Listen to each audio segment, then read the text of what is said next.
dos videos anteriores, pero si algo no quedó claro, probablemente al verla en esta lo reafirmen, si no me contactan. Como habíamos consignado, recordarán que habíamos comentado que no es casual que la imagen gráfica en donde están estos textos en azul con letras blancas es porque es un corte y pega del manual de OASI sobre prevención de accidentes, sobre PREVAC, para que me pareció más práctico y más contundente en cuanto a los conocimientos académicos sobre el tema, en vez de escribirlo con los textos que normalmente usamos en una determinada tipografía, etc., cortar y pegar porque son todos los que vimos conceptos de OASI muy contundentes, cada uno de ellos respecto a diferentes aspectos del abordaje de la prevención de accidentes. Entre ellos, se consignaba que las acciones fundamentales de la prevención de accidentes conducen a detectar y eliminar oportunamente los peligros potenciales de accidentes.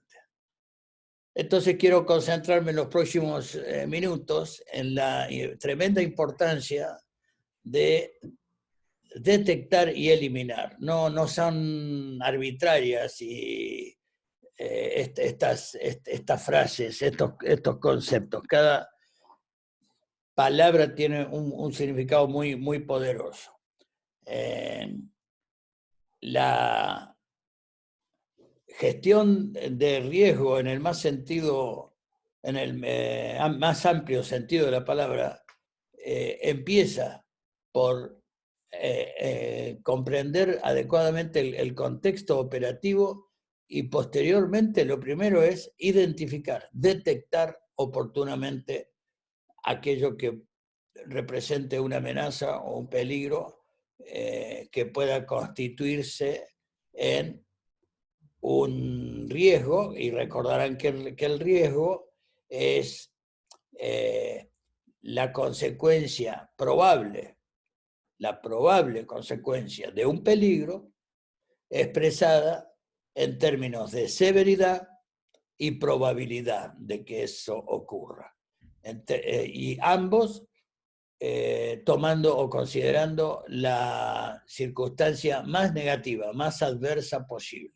Si hay 500 personas arriba de un Boeing 747, la severidad máxima, asumiendo la peor condición posible, es la fatalidad, quiere decir el fallecimiento de todas las personas a bordo, la pérdida total de la aeronave y daños en superficie. Si la aeronave se cayó en un determinado lugar, los máximos daños en superficie.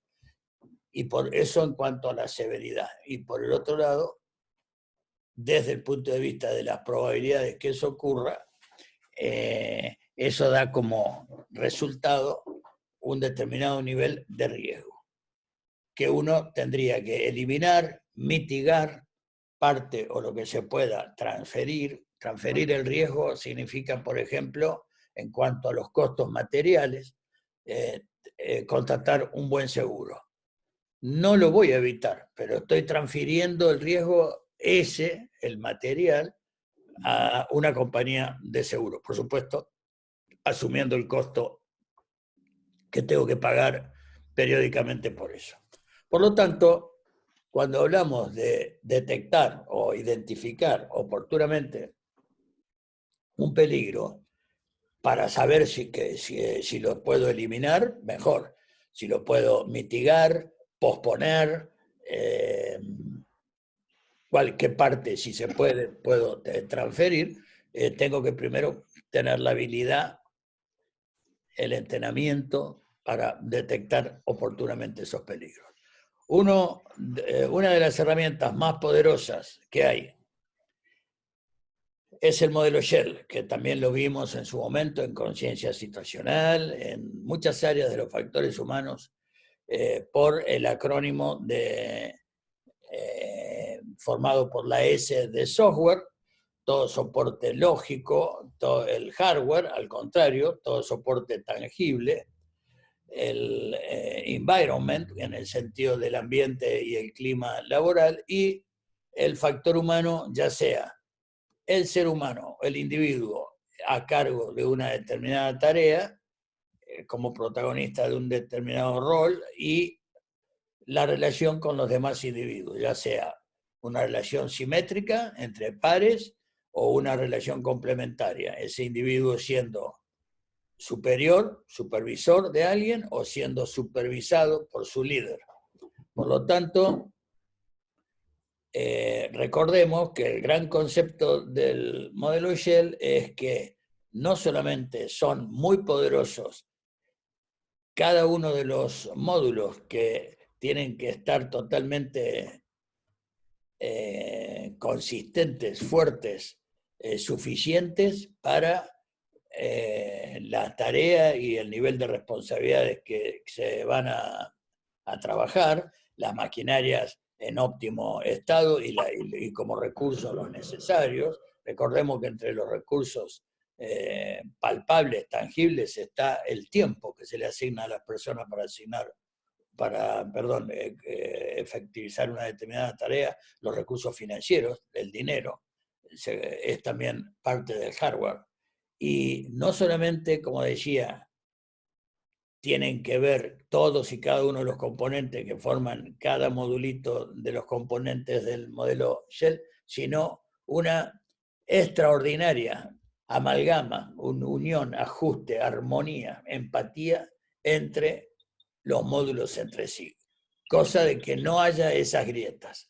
Cerrar el modelo Shell implica un sistema, un entorno laboral, profesional, etcétera, operativo, un entorno operativo absolutamente consistente, porque cada uno de los recursos, las políticas son las suficientes, conocidas, aplicadas, los procedimientos, todo claro y aplicado, respetado, la maquinaria en perfecto estado, el equipamiento apropiado para la tarea, el ambiente laboral, sí, no solamente sin ruidos, vibraciones, temperaturas y humedades extremas, corrientes de aire que puedan distraer, problemas gravitacionales, etcétera, sino además el clima laboral en cuanto a la onda, la presión que impera. Eso. Hay algún micrófono abierto, me parece que se están escuchando algunos ruidos. No duden en intervenir con el micrófono, pero si no lo necesitan, gracias. Que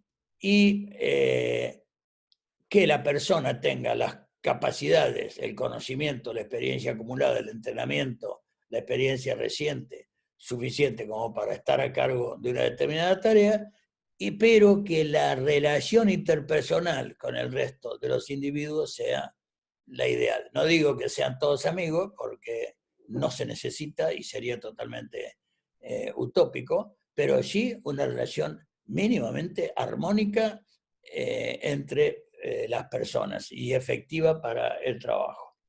De hecho, esta relación interpersonal es tan importante que el primer modelo Shell propuesto fue por el señor Edwards en 1972 y muchas veces en mucha bibliografía lo van a ver con una sola L.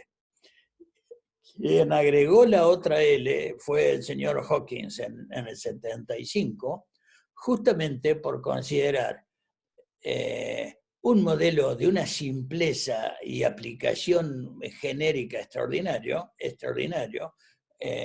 pero que nos damos cuenta que en la vida de todos los días, uno de los aspectos que más hace complejo un sistema de trabajo, una actividad, termina siendo las relaciones interpersonales. Por lo tanto, le agregó esa L para que no descuidemos en cuando miramos en nuestra imaginación, muchas veces yo he dado estos cursos y mi última recomendación es que hagan una impresión del modelo Shell y el de Reason y lo cuelguen en cada oficina para que cada persona todos los días vea y analice cuando se presenta algo que no sea normal o que verifique cuando las cosas andan bien, si no hay una grieta entre alguno de estos módulos del modelo Shell. Porque cuando hay una grieta, como en el modelo, como en el slide anterior, esto representa un error potencial. En algún momento se va a producir un error, si no algo más grave, un incidente o un accidente, como resultado de que no hay un buen ajuste. Esta persona no está capacitada debidamente para manejar una determinada maquinaria, por ejemplo. El software de una determinada maquinaria, la persona no lo conoce lo suficiente, se cambió de Windows a Mac y no se capacitó a las personas. Y Windows, la computadora tiene un formato parecido a las de Mac, pero el sistema operativo es absolutamente distinto. Bueno, y así lo mismo, ni hablar cuando desde las relaciones interpersonales están lejos de ser las ideales y el clima laboral en cuanto a cuestiones ergonométricas o como todas las que mencionamos hace un rato, no son los más apropiados para que esta persona realice una tarea en forma eficiente. Por otro lado, otra de las herramientas extraordinarias para identificar, detectar oportunamente un peligro es el llamado modelo de Reason. James Reason, como recordarán, fue y sigue siéndolo una de las personas contemporáneas que más aportes ha hecho al estudio e investigación de los factores humanos. El modelo de Reason consiste en demostrarnos la cantidad de recursos de seguridad que un sistema tiene y sin embargo no siempre los aprovechamos en toda su magnitud o la mayoría de las veces los ignoramos.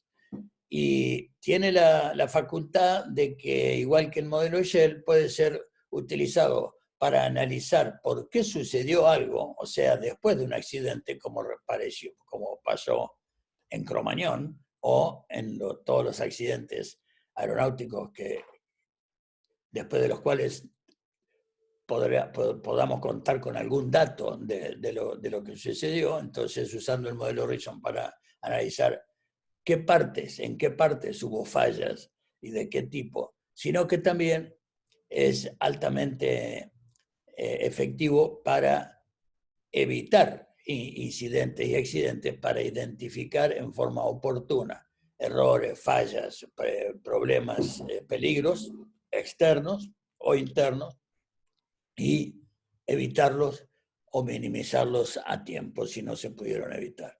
Por lo tanto, cualquier amenaza o peligro la ejemplificamos simbólicamente con una bandera roja para que todas las personas involucradas en esa actividad donde el peligro se detectó levanten a tiempo una bandera roja. Acá esto puede ser un problema que genere una probable consecuencia porque lo veo como un peligro. Los peligros pueden ser de todo tipo, ambientales, mejor dicho, básicamente de tres tipos, ambientales, técnicos y personales, individuales, y financieros o económicos. Por lo tanto, por ejemplo, una mala influencia cultural de una sociedad con poco apego a la ley, a la autoridad, al respeto por lo dispuesto, es un peligro que, si desde el punto de vista de una operación que requiere disciplina no lo advertimos y armamos una coraza, una defensa, una barrera para eso, un blindaje, eso va a seguir ese peligro infiltrándose en la organización y en nuestras operaciones hasta poder tener alguna consecuencia. Si esa barrera funciona adecuadamente, por ejemplo, que en la organización impere una sensata conducción, un liderazgo adecuado, efectivo, esa flecha roja que representa la posibilidad de un incidente, accidente, rebotará en ese primer blindaje que nos hace ver que existe o debería existir según el modelo de Reason. De lo contrario, si no lo tenemos, no lo respetamos o no es el adecuado, esa barrera, ese peligro va a seguir existiendo y, por ejemplo, va a generar la posibilidad de una supervisión insegura. Jefaturas, medias, altas, alta dirección, que no privilegie las cosas que tiene que privilegiar para tener un nivel de supervisión adecuado desde el punto de vista de la seguridad operativa, de las buenas prácticas aeronáuticas. De lo contrario, si tenemos un sistema, un programa de capacitación y entrenamiento apropiado, ese peligro va a rebotar. Si no lo tenemos o es insuficiente, va a seguir y se van a dar lo que James Reason denomina condiciones previas, que no son más ni menos que condiciones previas a pegarse un palo, condiciones previas a un evento adverso, incidente, accidente, fatalidades. Hasta acá, estas tres barreras, las condiciones imperantes cuando estas tres barreras no funcionan, James Reason lo llama condiciones latentes, porque pueden existir, coexistir todas en una organización, en una operación, y no haberse generado incidente, accidente alguno. Simplemente existen como fallas de la organización por no haber previsto esto, detectado y evitado a tiempo este peligro, pero sin embargo está latente, está en estado potencial.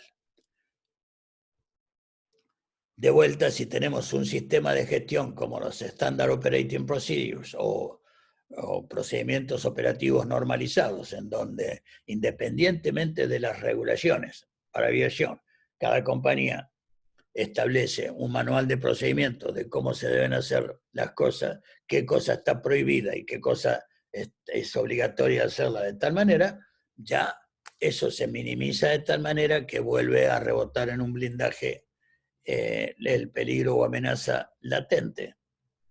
Si no lo tenemos, el peligro sigue y acá ya cambia de color, se pone más oscuro, más rojo, porque tienen lugar los actos inseguros. Hasta ahora eran fallas latentes. Ahora, gran parte, por no decir todas esas fallas latentes, se convierten en actos, en acciones concretas que son inseguras. No bajar el tren de aterrizaje cuando la configuración del tren abajo sería obligatoria según el manual de vuelo de la aeronave y los procedimientos operativos normalizados, implica un acto inseguro. Los actos inseguros son de dos tipos: errores y violaciones. Errores desde el punto de vista de un acto involuntario, pero que degrada potencialmente o en forma activa un sistema, y ya las violaciones son infracciones, son incumplimiento intencional de una ley, regulación, norma, procedimiento establecido y conocido por en este caso el tripulante que lo viole. Por lo tanto, el tratamiento de los errores no debiera ser el mismo que las violaciones dentro de una organización. Estas fallas activas terminan generando que si la organización tiene implementado un adecuado modelo de gestión de la amenaza y el error, vamos a poder detectar ese error, esa violación, cualquier otra falla latente y hacer rebotar en ese blindaje la amenaza. De lo contrario, seguimos. Y una de las últimas barreras las tres últimas barreras que el sistema aeronáutico nos proporciona para ser las últimas instancias para defendernos de un evento crítico y hacer rebotar esta flecha que ya se viene poniendo más que peligrosa, son tres. La formación de los individuos en términos de capacitación, perfeccionamiento, entrenamiento constante, la reciente experiencia constante.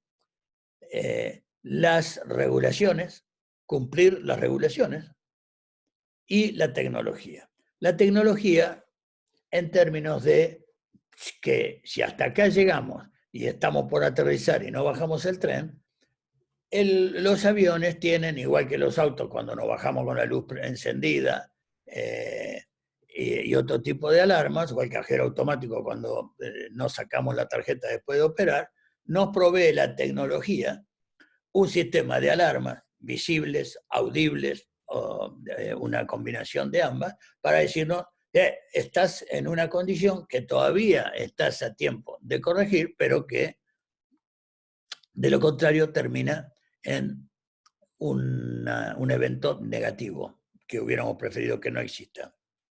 Ahora, si hacemos como muchos colegas han hecho en el caso del tren, que no bajamos el tren cuando en ese momento deberíamos tener una configuración de tren abajo y trabado, la alarma suena y le sacamos el fusible a la alarma porque nos molesta, porque entonces no escuchamos otras cosas o no podemos seguir contando el chiste que veníamos contando con el copiloto, entonces ahí sí, ya, si el sistema que la tecnología nos provee no lo compramos, o ya venía de fábrica y no funciona adecuadamente, o funciona apropiadamente, pero nosotros lo desactivamos para que no moleste, entonces, bueno, hemos hecho todo lo posible, realmente como a propósito, violado todos estos poderosos blindajes que, según el modelo Rison, nos proveen recursos de seguridad, para que en vez de rebotar ahí, porque tenemos un buen entrenamiento, cumplimos las regulaciones y tenemos la tecnología para defendernos, bueno, evidentemente han desaparecido todos los recursos de seguridad con que contábamos como para que esa punta de lanza sí ya termine siendo una flecha que genere heridas al sistema de distinta índole.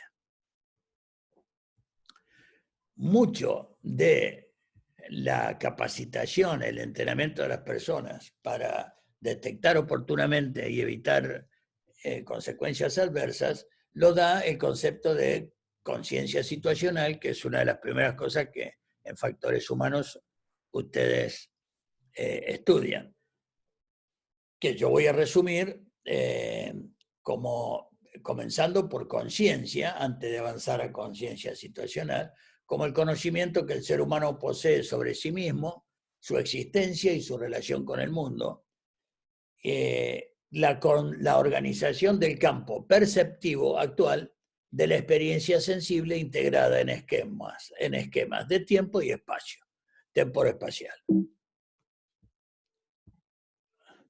Por lo tanto, según la OASI, en el sistema aeronáutico, se va a entender por conciencia situacional, si conciencia entendíamos por lo que acabamos de decir, que es un proceso por medio del cual los individuos perciben adecuadamente todos los elementos de tiempo y espacio involucrados en una determinada situación, comprenden eso correctamente y en función de la percepción y la comprensión apropiada de esos elementos de la situación, los individuos proyectamos de una forma también adecuada el futuro, qué puede pasar o qué debemos nosotros hacer en el futuro con relación a lo que estamos percibiendo y comprendiendo. Por lo tanto, si lo que percibimos y comprendemos no es no se corresponde con la realidad, no tenemos una conciencia situacional apropiada y las decisiones que vamos a proyectar en el futuro van a ser las no apropiadas también. Empieza por qué ha ocurrido relacionado con lo que está ocurriendo ahora y qué puede ocurrir. Entonces nosotros percibimos lo que ha ocurrido, lo comprendemos, lo consolidamos con cosas que estén sucediendo relacionadas con eso y en base a eso proyectamos como consecuencia de lo que puede ocurrir según nuestro análisis de la situación. El estado general, la situación en tiempo y espacio, lo que está sucediendo, es percibido en una primera etapa de percepción, comprendido y proyectado según esta definición de Oashi. Eso se entiende por conciencia situacional y dependiendo de qué elevado o pobre nivel de conciencia situacional tengamos, o pérdida de conciencia o falta de conciencia situacional tengamos, eso va a tener como resultado futuro qué tipo de decisiones vamos a tomar y por lo tanto en base a esa decisión qué acción concreta vamos a ejecutar y eso va a impactar en las condiciones que en términos de tiempo y espacio están ocurriendo en una determinada envolvente.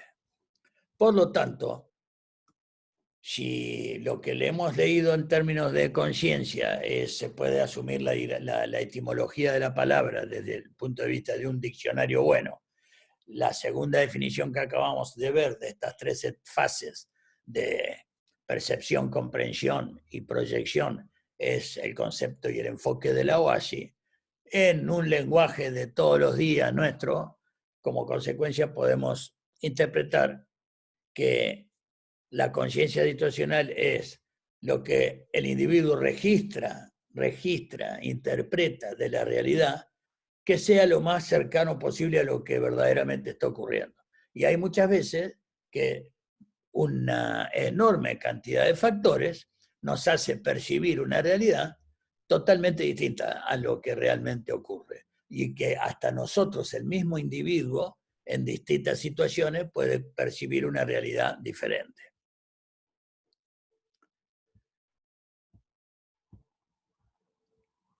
Por lo tanto, la percepción es afectada por estrés, fatiga, modelos mentales, expectativas propias y de otros, tensiones y presiones, senso-percepción, o sea, a través de los sentidos, no siempre a través de los sentidos, la vista, el tacto, el olfato, percibimos exactamente lo que está pasando.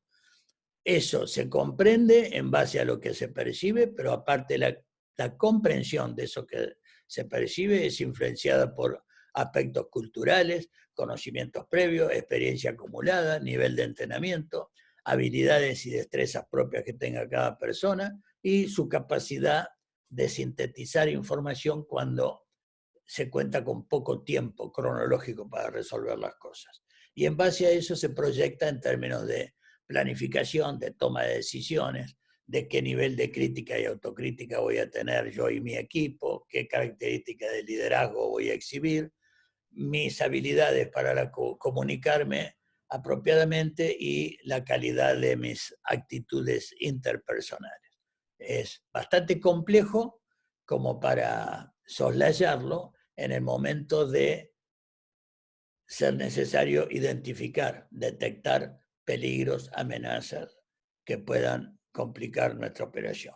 Por lo tanto, uno de los elementos que se recomienda mucho tener en cuenta para tener un adecuado nivel de conciencia situacional es basado nada menos que en la disciplina. Nada se puede construir sobre la indisciplina. A partir de tener una disciplina como profesional, haber incorporado los conocimientos académicos mínimos que correspondan, a partir de esos conocimientos, tener destrezas, habilidades vía el entrenamiento y el entrenamiento reciente para aplicar esos conocimientos de manera efectiva en este caso, nada menos que en la manipulación de una aeronave, lo cual esos tres elementos proporcionan los principios, los fundamentos en donde se va a apoyar que nosotros percibamos adecuadamente la realidad, la comprendamos bien para proyectarla bien en términos de toma de decisiones. Sobre esos tres fundamentos, cimientos de poderoso hormigón, se levantan 6 columnas. Una, la del autoconocimiento, saber detectar yo mismo si tengo mi certificado de aeronavegabilidad en términos de cómo me siento físicamente, emocionalmente, psicológicamente para enfrentar una operación. El equipo en términos de relaciones interpersonales, saber observar al otro. Por si no me dijo, mira, hoy tengo problemas grandes, estoy medio a media máquina, poder yo identificar rápidamente qué pasa y con quién y para qué y hasta dónde puedo contar con el resto de la tripulación. El estado de las herramientas, poder identificar realmente que el equipo, las herramientas, la maquinaria con la que yo voy a operar esté en las condiciones necesarias. Todo lo que implica el contexto operativo en términos de ambiente y de contexto.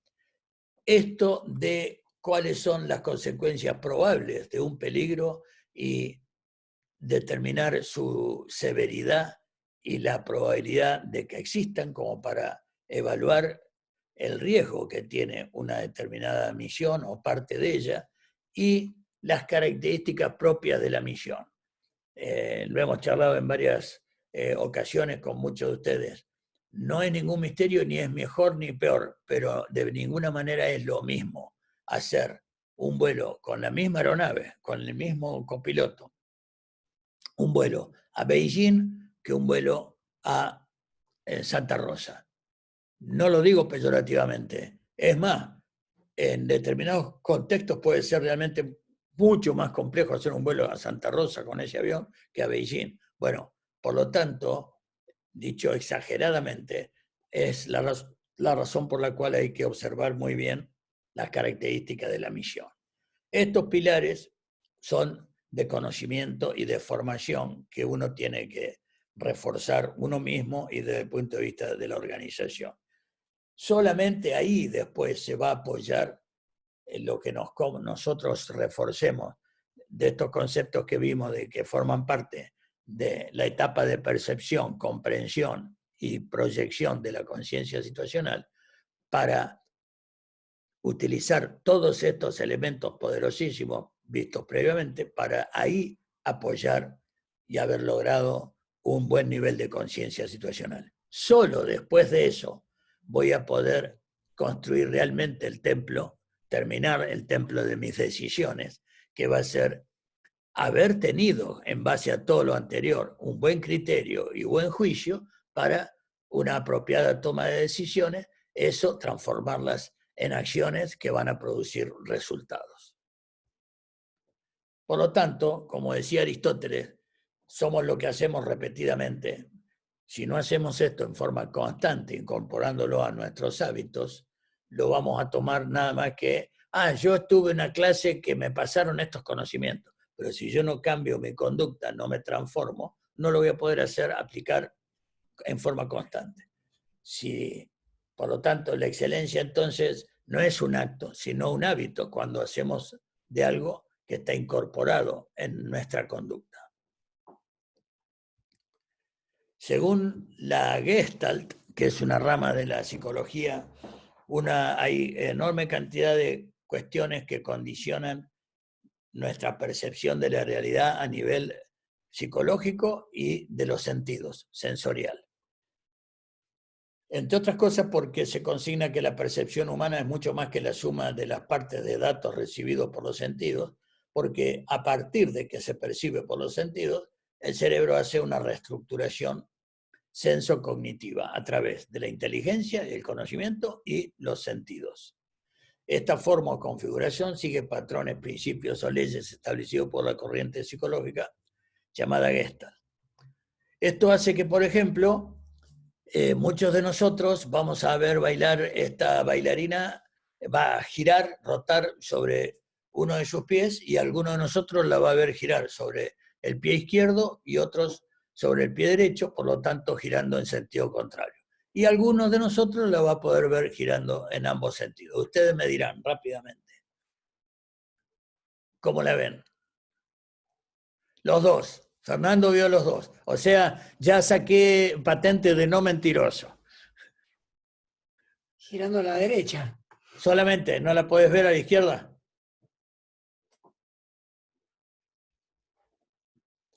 O sea, la ves saltando siempre apoyando en el pie izquierdo, girando a la derecha. Sí, sí. Bueno, fíjate si mirando abajo del talón donde apoya y salta, o sea, de abajo del pie derecho, si clavas la mirada ahí y mirás para arriba, si no la ves girar a la izquierda ahora. Bueno, puede ser, sí. Bueno, no importa, no importa. Okay. Lo que quiero demostrar... Tramposamente tengo que decir que yo ya la había visto, pero la había podido ver de las dos maneras. Mirá, bueno, buenísimo. La razón de esto no importa, no está ni bien ni mal. Es afirmar lo que veníamos comentando, que muchas veces lo que percibimos no es tal. Y entonces, si las cosas no son como las percibimos, no la vamos a comprender adecuadamente y no la vamos a proyectar en decisiones apropiadamente. Porque al percibir, separamos o diferenciamos una figura de un fondo de una manera tal que muchas veces nosotros mismos lo que en algún momento vemos como fondo, otras veces lo vamos a ver como figura. Por ejemplo, acá, cada uno de ustedes rápidamente, ¿qué está viendo? Si se corta, por favor, nos comunicamos otra vez con el mismo código. Una figura humana abrazada por la espalda. Bien. ¿Alguien más? Una pareja. Bien. ¿Alguien más ve algo distinto? Sí, sí, se ve eso, una persona abrazando a una chica que está con los brazos así para arriba. Bien. Es como reflejado en una botella, digamos, en un... Bien. Nada más Juana. Bien. Dicen que los chicos de menos de 10 años ven 2 delfines acá arriba. Claro. Yo Y los veo, adultos vemos lo que dijeron. en realidad hay 8 delfines adentro de esta vasija. Uno es este, un delfín cabeza para abajo con la cola para arriba, otro está acá